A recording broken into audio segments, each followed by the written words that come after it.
Matthew 25. The kingdom of heaven is like what happened one night when 10 girls took their oil lamps and went to a wedding to meet the groom. 5 of the girls were foolish and 5 were wise. The foolish ones took their lamps, but no extra oil. The ones who were wise took along extra oil for their lamps. The groom was late arriving, and the girls became drowsy and fell asleep. Then in the middle of the night, someone shouted, "Here's the groom! Come to meet him!" When the girls got up and started getting their lamps ready, the foolish ones said to the others, "Let us have some of your oil. Our lamps are going out." The girls who were wise answered, "There's not enough oil for all of us. Go and buy some for yourselves." While the foolish girls were on their way to get some oil, the groom arrived. The girls who were ready went into the wedding, and the doors were closed. Later, the other girls returned and shouted, "Sir, sir, open the door for us." But the groom replied, "I don't even know you." So my disciples, always be ready. You don't know the day or the time when all this will happen. The kingdom is also like what happened when a man went away and put his 3 servants in charge of all he owned. The man knew what each servant could do, so he handed 5,000 coins to the first servant, 2,000 to the second, and 1,000 to the third. Then he left the country. As soon as the man had gone, the servant with the 5,000 coins used them to earn 5,000 more. The servant who had 2,000 coins did the same with his money and earned 2,000 more.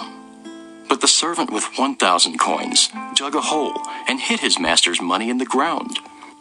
Sometime later, the master of those servants returned. He called them in and asked what they had done with his money. The servant who had been given 5,000 coins brought them in with the 5,000 that he had earned. He said, "Sir, you gave me 5,000 coins, and I have earned 5,000 more." "Wonderful," his master replied. "You are a good and faithful servant.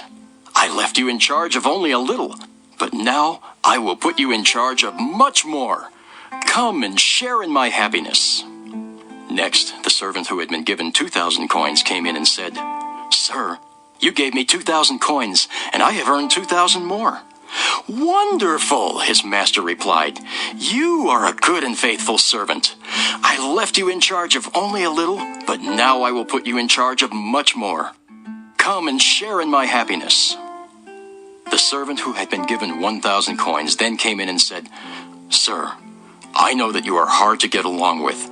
You harvest what you don't plant and gather crops where you have not scattered seed. I was frightened and went out and hid your money in the ground. Here is every single coin." The master of the servant told him, "You are lazy and good for nothing. You know that I harvest what I don't plant and gather crops where I have not scattered seed. You could have at least put my money in the bank so that I could have earned interest on it." Then the master said, "Now your money will be taken away and given to the servant with 10,000 coins. Everyone who has something will be given more, and they will have more than enough. But everything will be taken from those who don't have anything. You are a worthless servant, and you will be thrown out into the dark where people will cry and grit their teeth in pain. When the Son of Man comes in his glory with all his angels, he will sit on his royal throne.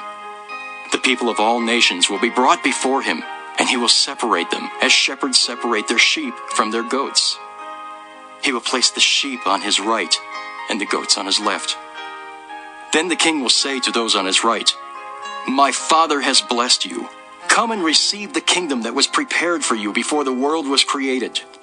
When I was hungry, you gave me something to eat, and when I was thirsty, you gave me something to drink. When I was a stranger, you welcomed me, and when I was naked, you gave me clothes to wear.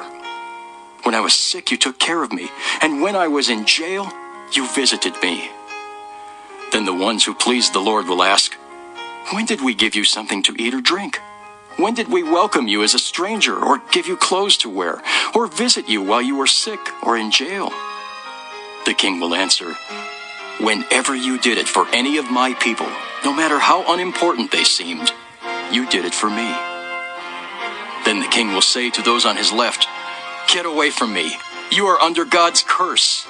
Go into the everlasting fire prepared for the devil and his angels.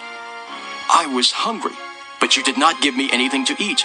And I was thirsty, but you did not give me anything to drink.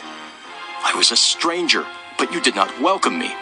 And I was naked, but you did not give me any clothes to wear. I was sick and in jail, but you did not take care of me. Then the people will ask, Lord, when did we fail to help you when you were hungry or thirsty, or a stranger, or naked, or sick, or in jail? The king will say to them, whenever you failed to help any of my people, no matter how unimportant they seemed, you failed to do it for me.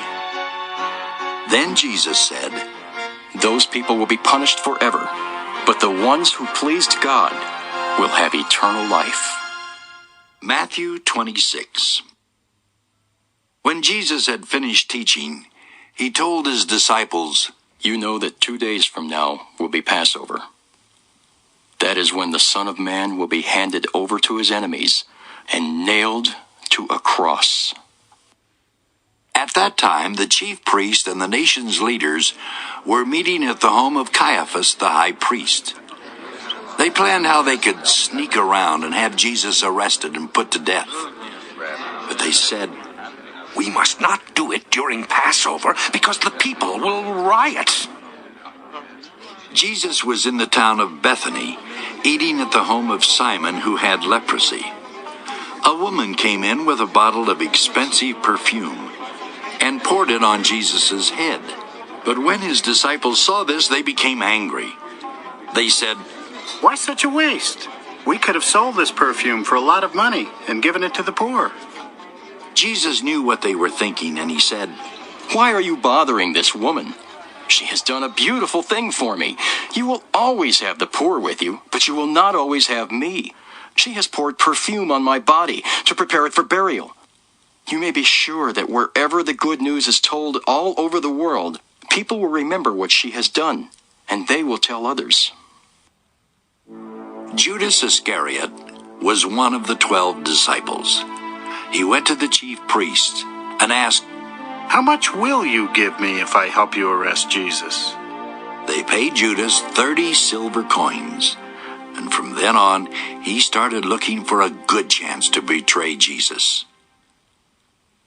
On the first day of the Feast of Thin Bread, Jesus' disciples came to him and asked, where do you want us to prepare the Passover meal? Jesus told them to go to a certain man in the city and tell him, our teacher says, my time has come. I want to eat the Passover meal with my disciples in your home. They did as Jesus told them and prepared the meal. When Jesus was eating with his 12 disciples that evening, he said, one of you will surely hand me over to my enemies. The disciples were very sad, and each one said to Jesus, surely, Lord, you don't mean me. He answered, one of you men who has eaten with me from this dish will betray me. The Son of Man will die, as the scriptures say, but it's going to be terrible for the one who betrays me. That man would be better off if he had never been born. Judas said, teacher, surely you don't mean me. That's what you say. Jesus replied, but later, Judas did betray him. During the meal, Jesus took some bread in his hands. He blessed the bread and broke it. Then he gave it to his disciples and said, take this and eat it. This is my body. Jesus picked up a cup of wine and gave thanks to God. He then gave it to his disciples and said, take this and drink it. This is my blood, and with it God makes his agreement with you. It will be poured out so that many people will have their sins forgiven. From now on, I am not going to drink any wine until I drink new wine with you in my Father's kingdom. Then they sang a hymn and went out to the Mount of Olives. Jesus said to his disciples, during this very night, all of you will reject me, as the scriptures say. I will strike down the shepherd, and the sheep will be scattered. But after I am raised to life, I will go to Galilee ahead of you. Peter spoke up. Even if all the others reject you, I never will. Jesus replied, I promise you that before a rooster crows tonight, you will say 3 times that you don't know me." But Peter said, Even if I have to die with you, I will never say I don't know you. all the others said the same thing. Jesus went with his disciples to a place called Gethsemane.